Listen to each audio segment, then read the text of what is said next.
All right. Welcome to the inaugural podcast. I have with me Brad Compton, Vice President of Global Sales for Textron GSE. Is that right? Yeah, global's key. Thanks, Matt. Is this called an episode? Are these things called episodes? Yeah, this is an episode. It's kind of like, think about a sitcom. Perfect. Right? And they have episodes. I don't know if we're going to have seasons, but we definitely have episodes. Do we have a name? We have a name for the podcast. You ready for it? I'm ready. The GSE podcast. That's epic. Yeah, I'm ready. Matt, thank you. It's awesome to be what I'll call the number one guest. You are the first guest on the podcast. That's fantastic. Which is super exciting. It's great. Thanks for coming down. Brad traveled the whole way from Atlanta just to come down here to Orlando to record this podcast. And this is going to be great, man. I really appreciate you joining me. And I think we should start out with a story from Brad Compton. So now listen, I'm going to tease this. And I think that... Do you know the answer already? Or do you have one? Does you want to? No, because I want the listener to keep listening. And what I'm going to do is I'm going to tell you something that I'm going to say later on in the podcast, right? So my story is going to be the catch-up story. Oh boy, yeah, I remember that one. Okay, so but they don't get to hear it unless they stay tuned. So yeah, I remember that one. It's a great story. Right. One of the best. So do you have a story like that?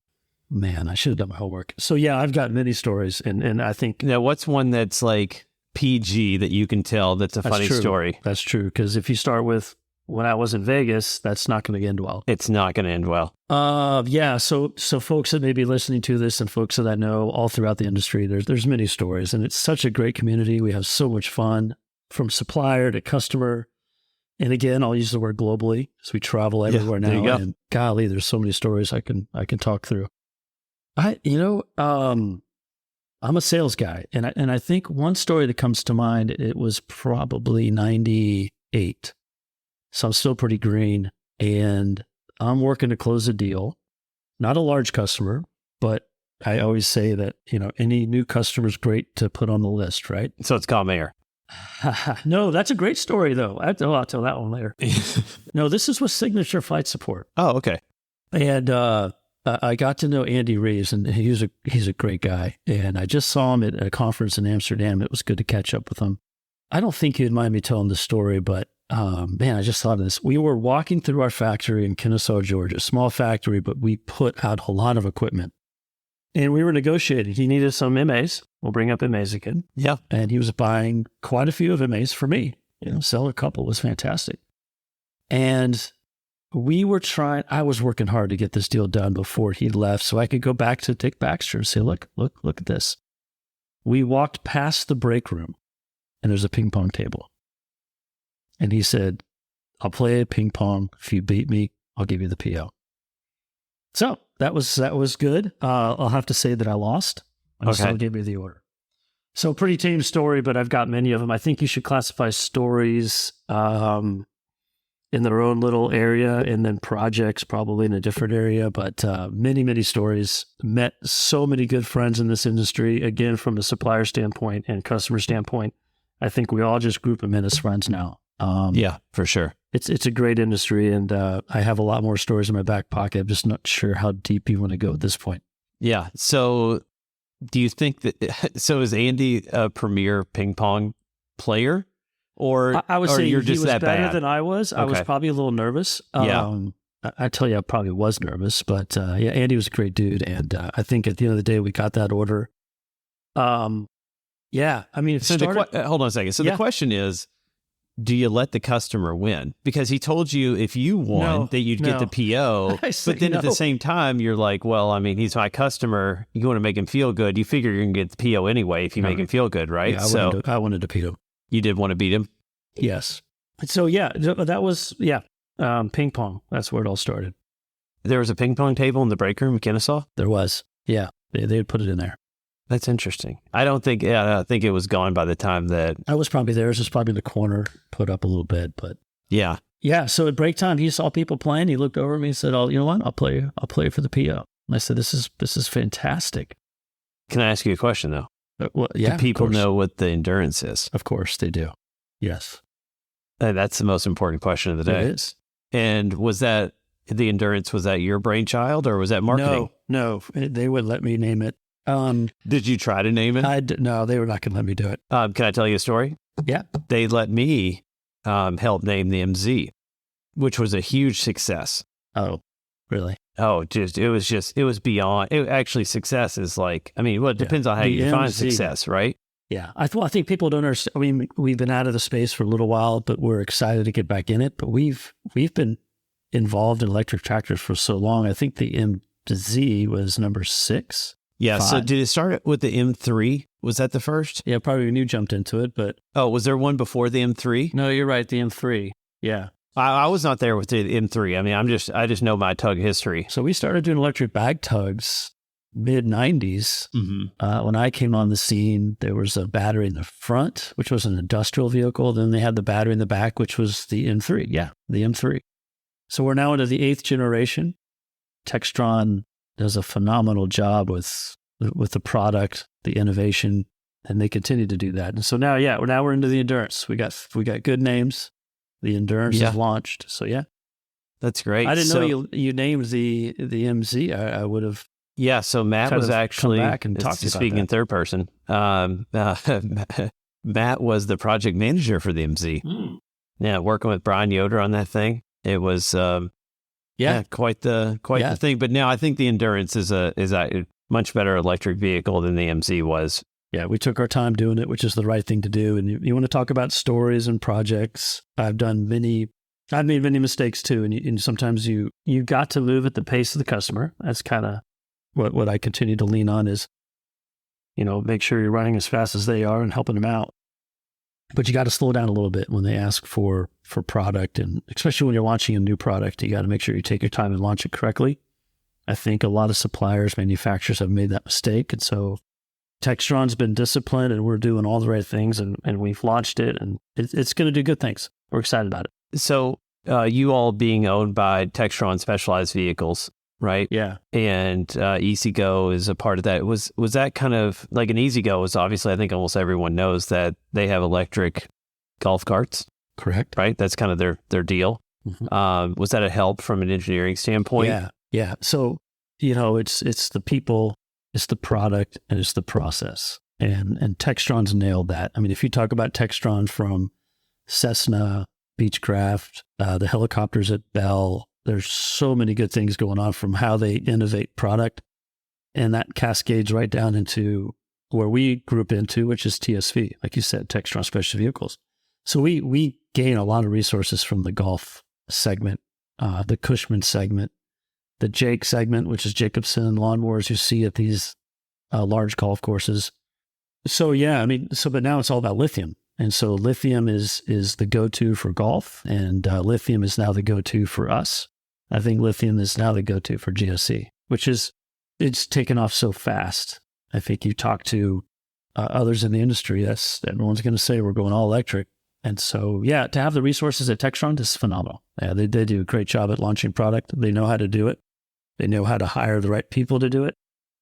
So I'm excited because we've done it the wrong way. I've done it the right way, and this is another right way to do it. Yeah, it's got to be a huge help being able to leverage like their engineering staff that's already, yes. They've been doing this for years, right? Electric, this is not anything new to them. Nope. So that's really great. So the belt loader, the 660, which is, how we were saying there was probably, an MA at every airport in America. There's definitely a 660 running around at every major airport in the U.S. So is that electric as well? I know you have a 660E or you've, in the past had 660Es. It was first DC, right? Correct. And then we went to an AC.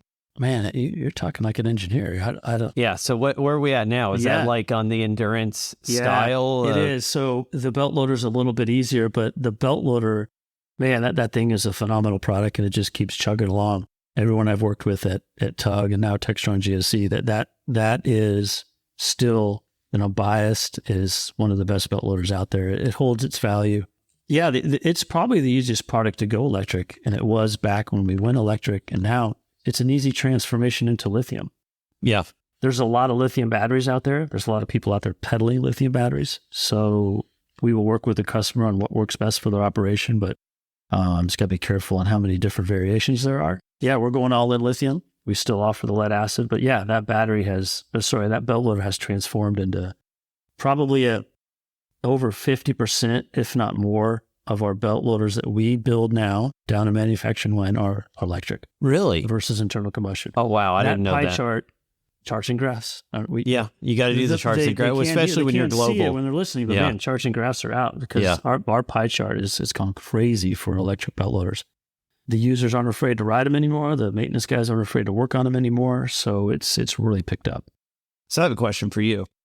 Is the GT35 sticking around, like as far as the name? Because I know you've kind of gone to an Alpha series. You've changed. I think you have the Alpha 4, Alpha 3. Alpha 1. Alpha 1. Right. So, and I know the GT35 is kind of, I would consider it kind of like the MA, the 660, right? It is a staple of the industry as far as that name goes. So is that something that you all are going to keep, is GT35? Or is the GT35 going to be replaced by an Alpha series pushback? So we had to refresh. So we had Textron acquired Tug in 2014. Okay. Fantastic. Yeah. Breath of fresh air. Coming out of a couple of bad years, again, the resources, the people, the commitments. And then we worked quickly to continue to grow GSE within Textron, and the acquisition of Douglas came around. Douglas is a very well-known brand based in the UK, Cheltenham, England. And we had a conflicting product. And so when the tier engines and the compliance caught up to these products, we had to come up with a refresh. So we decided to go global, and we refreshed both product lines, Douglas and the GTs, into an Alpha. So long story short, when we get into the GT35, that's our offering for a diesel package now. And we have the Alpha 1. Alpha is lithium and gas. And we believe truly that the industry is going to convert, I would call it 99.9% into lithium. Across the board. Once that happens, we'll sunset the GT35.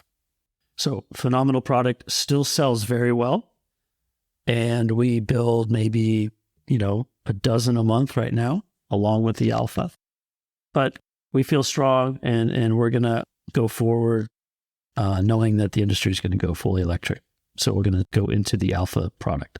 Okay, but like the Alpha 4, which is your equivalent to like a GT110. Let's just think of it as a new model car. So you go from the GT110 into the Alpha 4. So that, unlike the GT35, like I can get that in a diesel still. You can for the GT35, yes. No, I'm saying the Alpha 4. Yes, sorry. You can get the Alpha 4 in diesel, right? And it's specified for the globe. So again, you could go across the world, CE certified. It's ready to go. Okay. And then tow barless. Correct. So the Douglas brand is still very, very strong. Okay. And I'm going to go back a little bit because we're doing the right thing by being tactical in what we launch and when we launch it. So we came into the agreement that we got to make sure we have the Douglas conventional pushbacks and the Tug conventional pushbacks kind of married together, and we gave birth to the Alpha. We're going to do the same for the tow barless. Douglas is an extremely well-known brand globally, very well-known in Europe. We have to refresh that brand. We, during COVID, had to consolidate as well, and this is, again, Textron believed in us. They backed us during the very difficult times of COVID.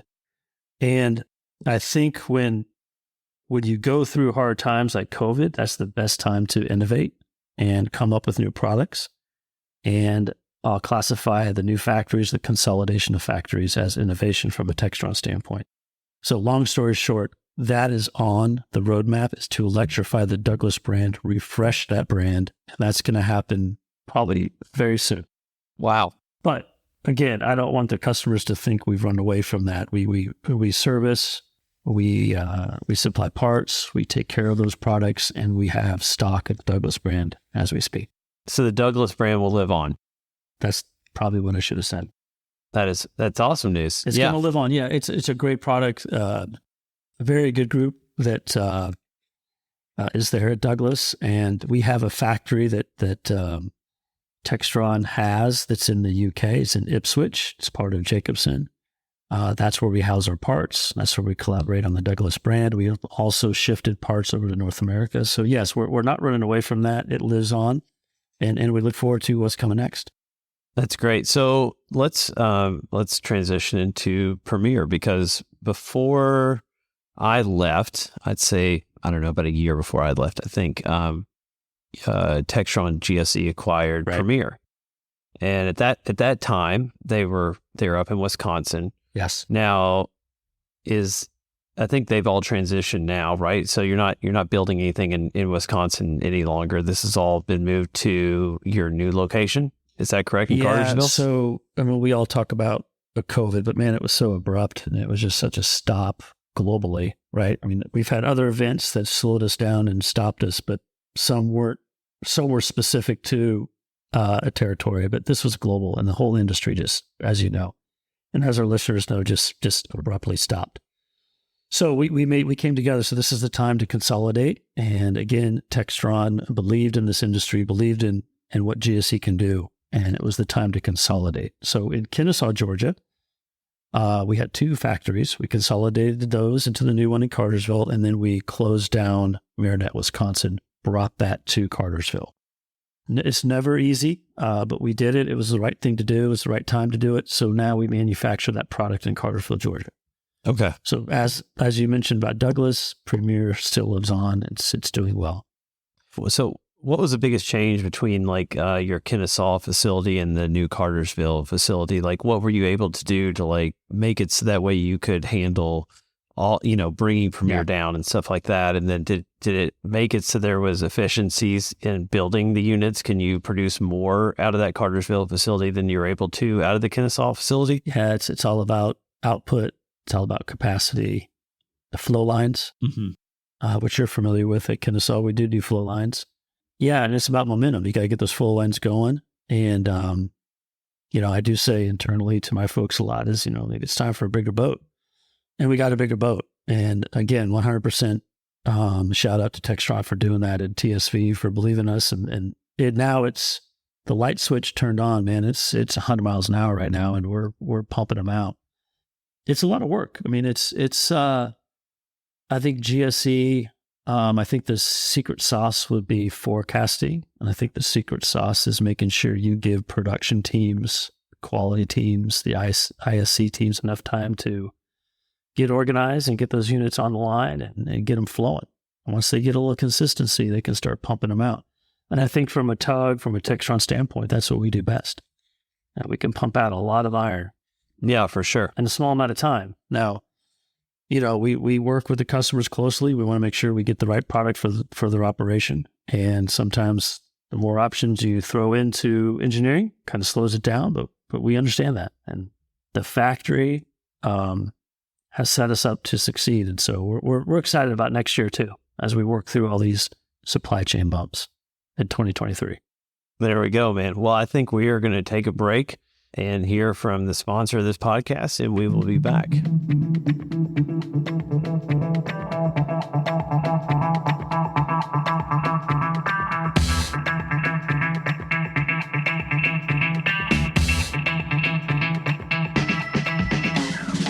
This episode of the GSE podcast is brought to you by Exceed Ground Support Equipment Leasing, your trusted partner for GSE solutions. We specialize in tailored operating leases for ground handlers and airlines, offering top-notch equipment and flexible terms to suit your needs. Partnered with the industry leaders like Textron GSE, we're committed to bringing you new equipment offerings that keep your operations running smoothly and efficiently. Choose Exceed for competitive rates and exceptional customer service. Visit exceedgse.com today and soar to new heights with Exceed Ground Support Equipment Leasing.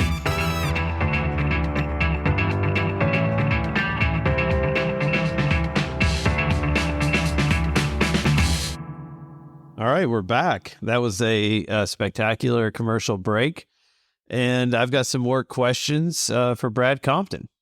Hey, Matt, thanks for having me. This is fun, and I think it's great. This is great for the industry, and I thanks Exceed for doing this. This is a great idea. Good no job. problem. I kind of felt like we were in a unique position to the point where we work with all the manufacturers, and Obviously, you There's were my other manufacturers. Oh, there is actually, but you were my number one choice. Okay, right? To have on the podcast. That's the reason you're the first episode.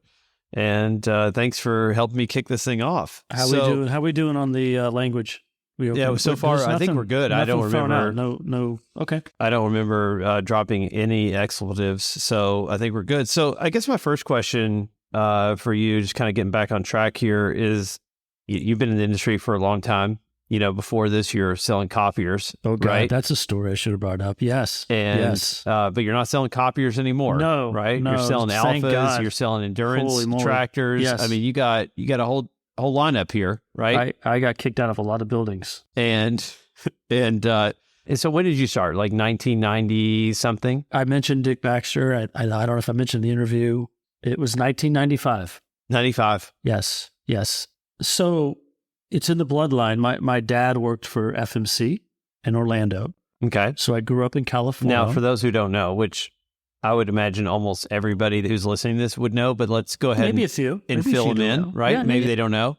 Who's FMC? FMC is now called JBT. Okay. And kudos for them. That's not easy to change the name midstream. Right. Good guys. Good company. I remember when they used to make fire trucks. Yeah. Well, yeah. I was in high school when they did make fire trucks. There you go. So I just wish I held on to all this business card my dad laid on the counter table after those late nights. Yeah. So we picked up from California and we moved to Orlando, which is where we are now, in 82. Synchronicity was killing it on the charts, which probably could be a good GSE band. Think the Police would be a good GSE band? Yeah, for sure. The Police? Sting? I don't know. A little too soft. Okay. So yeah, then we moved to Orlando. So my dad was doing sales at FMC, which is now JBT. And from there, I went to college at Georgia Southern. Had no idea about Southern Georgia whatsoever, but had a blast at Georgia Southern. A good 5 years, really, really excelled there in my fifth year. Like Van Wilder. Yeah. So we did good. So everyone packs up. You move to Atlanta, tried to find a gig. And I was peddling copiers. It was fantastic. Xerox? No. Oh, you were in the Sharp. Xerox game. It was Sharp. Oh, Sharp. Sharp, yeah. Yeah. I thought, if I could hold on to this for a year, you can do anything, right? My dad introduced me to a couple guys, a little bit older than me. Man, I was green. Had breakfast with those guys. And then I got introduced to Tug, interviewed with Dick Baxter, and thank God he saw something in me. So 28 years later, I'm still pedaling tractors. But there you go. No more copier sales. I think really, if you go back to Tug, and I've been so fortunate, so lucky that I've worked with really good leaders even to this day, and that I've been fortunate because I think you take on the personality of your leader, you take on the personality of if it's a CEO or GM, and I've been lucky. So from Tug to all the changes that tractor has gone through, when I talk about Tug, to now, fortunate to have good leadership now and in the direction of Textron. So yeah. It's been a wild ride, a lot of ups and downs. It's been a long time. Yeah. I think that having good leadership is very valuable. I was lucky enough to have a good leader in you for such a long time. And I really appreciate your leadership. And I've continued to have such great leadership, even going into Exceed. So I guess my question is, you have been in the industry for a really long time. How's the industry changed?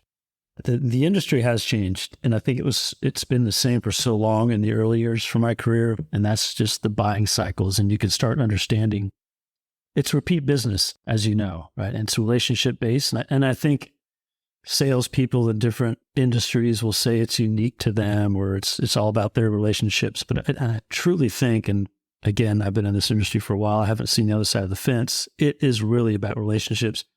But that only goes so far because you've got to be able to make sure that second sale is going to happen. And the only way to do that is to make sure you take care of the customer and their operation. But how has the industry changed? I think if you look at today versus 1995, there's so many different ways to support that industry. And I think Exceed is doing a phenomenal job in that. And it's forecasting, and the improvements in forecasting is still got a long way to go just because of the industry. I think within the airlines, within the cargo, within the ground handling, forecasting is hard. And we have to understand that and work with our customers to be able to get through that forecasting because there's so many different angles with that. And I think it's changing in the fact there's different approaches to purchasing equipment, acquiring equipment, handling the operation, working towards that better ramp. And again, I think Exceed's strategy around that from a ground handler standpoint and now on the cargo and maybe into the airlines is to help with that forecasting, because it's a rough patch. If we can't manufacture because our lead times are long based on supply or based on sheer volume, we're not going to be able to help that ground handler if they need equipment in 4 weeks. Yeah, that's kind of where Exceed comes in, right? Where we 100%. inventory equipment and we have it 100%. ready to go on site for when they need it. Yeah. Again, I'll go back to forecasting, and it's not so much our customers' fault, because these airlines show up. It's all about marketing for them too. If an airline opens a gate or a cargo company decides to go into an airport or a ground handler puts out a bid for a certain airport, I think the last thing sometimes they think about is below the wing. They got everything set. You know, they could sell a ticket, they could take a ticket, they got the marketing, they got the everything set up on the ticketing and the gate. And they're like, oh, wait a minute, we need some assets below the wing. So I think below the wing is kind of a different world. I think Exceed understands that, and working with us, it's a great partnership. So I think, I don't know if I've answered the question, but changing the dynamics of how you purchase from they look at the maintenance, they look at the purchaser cuts the PO, we manufacture it, we send it, they pay us, hopefully within 30 days, if not sooner. Yeah. And then now it's a different approach. You can go into turnkey at a station where you pay by the hour, you pay by the turn, you group, you pool the equipment. I think that's coming along with all this electrification talk. I think there's a lot of opportunity for things to happen to where the future is really bright in terms of how they approach GSE. Yeah. So, I remember when I started, I remember telling people that they call up for an MA or 660. They would say, what's your lead time like? And I'd say, 6 to 8 weeks. Oh, right? Beautiful. Do you remember those days? Oh, yeah. Okay. So, back then we could handle when a ground handler would call and they'd say, hey, we have a startup in 6 to 8 weeks because we were able to give those lead times. Yeah. Those lead times don't exist anymore, right? Not now, no. No, they're more like 6 to 8 months. Sometimes you get lucky, but right now, again, it's that supply chain. It's the supply chain's completely different. It's a completely different animal now, and that's and to your point, that's where Exceed comes in, because we do order ahead and we have inventory at our location, and Right. we can lease and rent that equipment out to those ground handlers. So it kind of bridges that gap, and that way you don't have to have that crystal ball, right, on what you're going to get, what bid you're going to get, and you have to have that equipment for that. So I think it's a great point. So what do you see about future trends in the industry? We talked earlier about electrification. I think that's happened, and then that's going to continue to happen. But like I said just a little while ago, I think the pooling, getting those assets together and being able to, again, I said earlier, work as fast as your customer. Having it available at the time they need it is key. But future trend. What about electric? So I think electric's there. Where do you see charging going? So I know that a lot of different, there's manufacturers kind of like see this differently, right? I think that you all have a different approach. Like what is Textron GSE's approach to what kind of batteries and charging capabilities that your electric equipment's going to have? That's a great question. I think electric has been around for a while, and it's been around since I started. Different way of doing it. I think now the future of the ramp is going to entail the larger vehicles. So we mentioned JBT. You got container loaders, you've got catering trucks, you've got trucks themselves. All of those are going to be high capacity type charging systems, and that is our road ahead is high capacity. And so that's why we've worked with GM to introduce the Endurance, which is our 8th generation electric tractor. So we know the ramp is going to get there. We know it may not be there right now, but we know it's going to get there pretty fast. So infrastructure is always going to be talked about. It holds people up a little bit on their operations.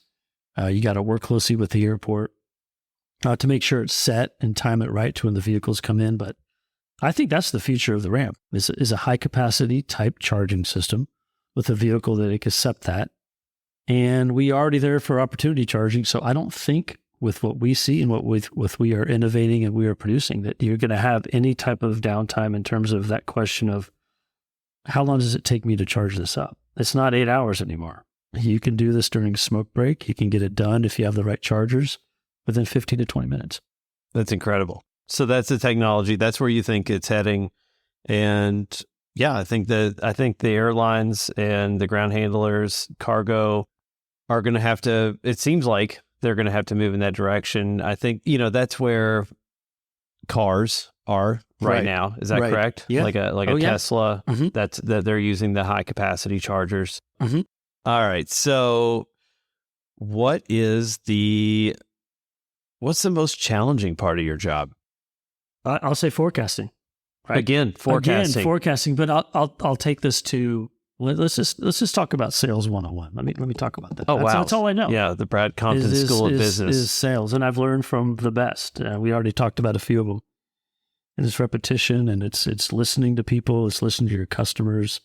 I really think the hardest part for me is, or to talk through the hardest part is the keeping a sense of balance. And there's only 168 hours in a week, and how you time manage that from a personal standpoint and a professional standpoint, that's going to either hold you back or let you continue on. So just think about how many hours there are in a day. From a sales standpoint, that phone never stops. Yeah.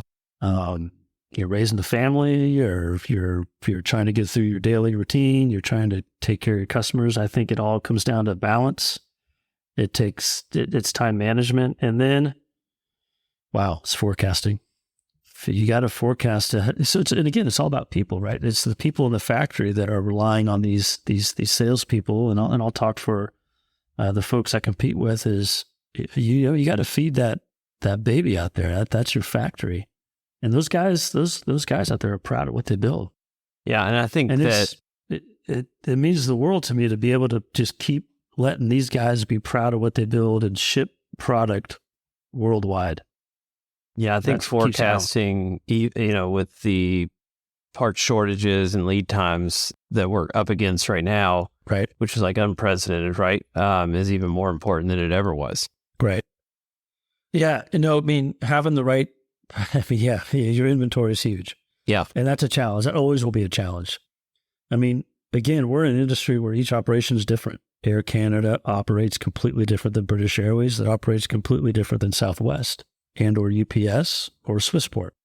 So they're all going to have their, what we call optioned product. And we all know that. So you got to be able to make sure that you work, again, as fast as them, understand their business, and be proud of what you're pushing out. Man, it's got to be on time. It's got to be on quality. And again, we're not perfect. We all know we've been late. We all been off quality, but it's how you react to that. Do you ever envision a day where every airline has the same spec? We're getting closer. I don't know if it'll happen in my lifetime, but it's going to be a challenge. Yeah. I've been in a room where KLM was in a room with Northwest, and they were arguing over a beacon light on an air start. And that made me think, wow, this is a challenge. We understand why, but I think we're getting closer. And I think we're closer than we ever have been. So yeah, it's going to get there. But again, these planes are different. These operations are different. And I think I'll add in there too, it's safety. It's very safety conscious. We've got to make sure we support each operation, each customer in terms of safety. It's like a beehive out there. And these are moving products. So we got to be supportive of what we can do to innovate from a safety standpoint. I say that because if you come to a standard spec, some airlines need to make sure that they have what they need to operate their turn with safety in mind. Safety is not a competition. It needs to happen. I think that most people would be very surprised to find out that there's maybe 250 to 500 options on a 660. Our 660 option book is pretty thick. That's what there's I mean. Over 1,000 options. Oh, there's over 1,000. Yeah. Okay. Yeah. And so, but that's just not for Textron GSE. I'm sure that's for everyone. And again, this is an industry conversation. My competition deals with it too. But you have to be careful because you've got to make sure it's documented. You've got to make sure it operates correctly. Because again, it's safety. Because speed is important in our industry on the ramp, but again, safety probably is trumping that For sure. But you're right. There's a lot of options on a bell loader. There's a lot of options on every piece of equipment, and it's just, I guess, my first job almost out of college was in ground support equipment with tug.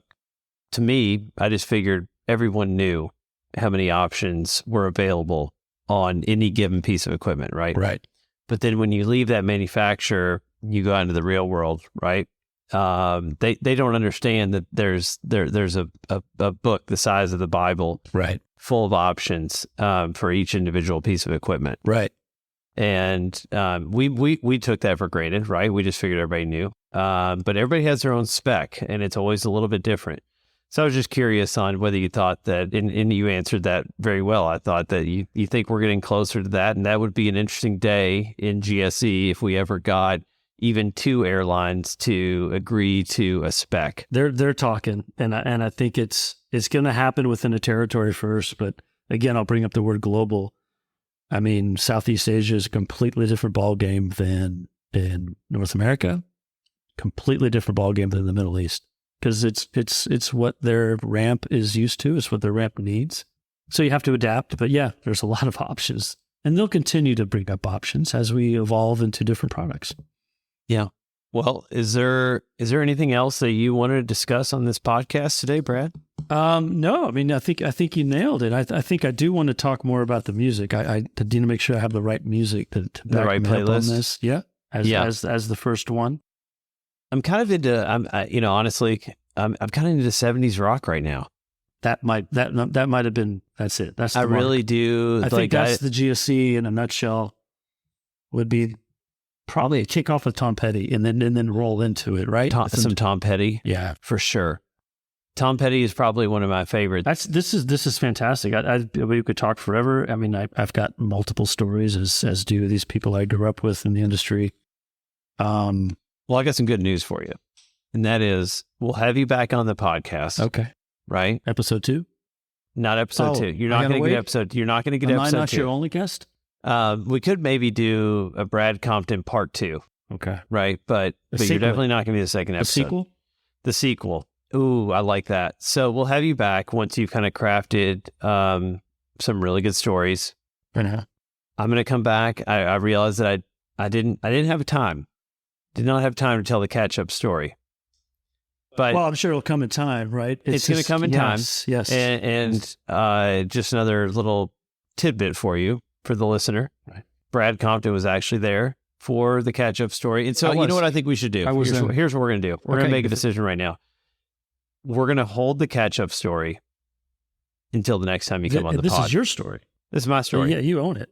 I own the story. So are the rules like if someone, so you can have other guests, right? There's other manufacturers out there. You told me there is. We're going to have other people on there. And actually, is it fair for them to tell Compton stories? That's not legal, right? They can't talk about. Well, we're going to find out because we have another one coming on fairly soon, and it's going to be funny because the next 2 guests that we're going to have on know you very well and have worked with you at one point. That's not fair because they could take it to the next level. I'm the first one. I don't know the boundaries. No, you don't know the boundaries. Yeah, so you're about to find the boundaries. What if it gets a little looser and they just can bring up stories that They're probably listening to this right now, and they're already coming up with stories. Well, hey Matt, thank you. I'm in a spot now where I want to give a shout out to Textron and Textron GSE. I talked about leadership and I've been thankful for the people that I've worked for and with, and we're in a good spot. I mean, to be honest with you, and you know this, COVID was no fun, and that was abrupt and challenging, and we're back. I mean, I think we're at the 2019 levels, so we're in a good spot. We're excited about who we're working with. We're excited about what's coming up with working with our customers and within the industry. We've got a busy year. We're going to have a lot of conferences. We got GHI, multiple spots. GHI Americas. We've got GSE Vegas. Expo. We've got some MBAAs. It's getting crazy out there. And I think we would be remiss if we didn't mention a couple people. Let's do it. Willie. Oh, my Lord. Yeah. My wingman. Yeah. Yes. Willie. I wouldn't be here without Willie. Oh my gosh, we're so lucky to have him. Yeah, he's a great one. I worked with him for a couple of years. Tessa. Oh, yes. You talk about surrounding yourself with great people. I mean, yes, to have them on my team is top notch. They're fantastic. I would Justin. I wasn't there when I was not around when he came in, but I've met him a couple times. Very impressed by that guy. Yeah, huge help. Yeah, super Justin good guy. Is phenomenal, and what a great understanding of business and sales management. So yeah, I think we feed off of each other fantastically. I've learned a lot from Justin. So yeah, internally I call it the dream team. We've got you do have a great group, good solid team over there. I don't know if you're going to shout out to the others, but well, the last one, and we can't miss this one. Mark DeMaria. Oh, Mark DeMaria. Yeah, he's, oh my gosh. He's been holding that place together for... Well, you mentioned Brian Yoder, but so... Oh, well, I know. We've already mentioned... that's the reason don't get me wrong, Brian Yoder, but we've already talked about him so much, so I thought Mark DeMaria is the next guy. He's gotten me out of so many jams, it's not been funny. So, right. Lifesaver. Yeah. And then Billy Ash. Billy Ash, he's a legend. Billy Ash and Mark, you want to be able to clone those type of guys. Yep. But I can't forget to talk about my team. I've got Patrick Dennison. Patrick's fantastic. I'm sorry. I meant to mention Patrick. Yeah. And so we're going down this path. I might forget somebody, but we've got Farouk out there just killing it with de-icing. Listen, if we didn't mention you, this is like an Oscar speech, right? We're just coming off. It's a dream team. Yeah, it's a dream team. I mean, I am so lucky that I have these guys, and I've got, again, great leadership. Matt Chaffin is phenomenal. As you mentioned, Stefan Varecki, I learned a lot from him. Challenging times, but because we had some challenging just times within the industry and what we're up against, and God, I learned a lot from him, and Dick Baxter and others. So yeah, so a lot of legends in there. So I am extremely lucky, and I wouldn't be here without all those folks. It's kind of like an Oscar amount of time. Yeah, it is. It's like an Oscar speech where you're going to like leave people out. So you just might as well say, but thank you. Yeah, thanks, Aaron. Right. Yeah. But anyway, I just want to appreciate. So just so the listeners know, Brad flew down here. I think maybe I mentioned that, but Brad flew down here to Orlando. We're sitting at the kitchen table. And so thank you so much for coming down here and prioritizing this podcast. And thanks for being the first guest. And, Exceed very much appreciates the partnership that we have with Textron GSE. And thank you so much, man. So I have very, very good friends that are with your team at Exceed. Yeah. And if anybody has stories to tell, it's probably Rich DiPestino. So yeah, that guy is a legend as well. Yes. And I've learned a lot from him. A lot of good times, but every good time we've learned something together. And he's phenomenal. So you got a fantastic team. Oh, we do. We should have a dodgeball tournament and see who would come out ahead, because I kind of I like it. Now I will tease something. I have been talking to one of the organizers at the GSE Expo. Dodgeball? Okay. Well, hold on. There might be some kind of competition coming to the GSE Expo. Drinking and ball? I don't know. So I'm just leaving that out there. We've been having discussions. Okay. And don't make it too athletic. I mean, we're kind of plus 50. Believe me, that was the number one thing I said is we can't make this too athletic, because of Brad, right? We can't, Yeah. No, I'm just kidding. But it's great. I know I missed somebody, but man, I've worked with phenomenal people here. I love this industry. I love working and seeing everybody at these conferences, everyone we deal with, and I'll even include my competitors. So some really good people out there. So Matt, fantastic. Thank you. Hey, thanks a lot, Brad. Thanks for coming down. Yes, thank you. All right, thanks a lot. All right, until next time, this is Matt for the GSE podcast.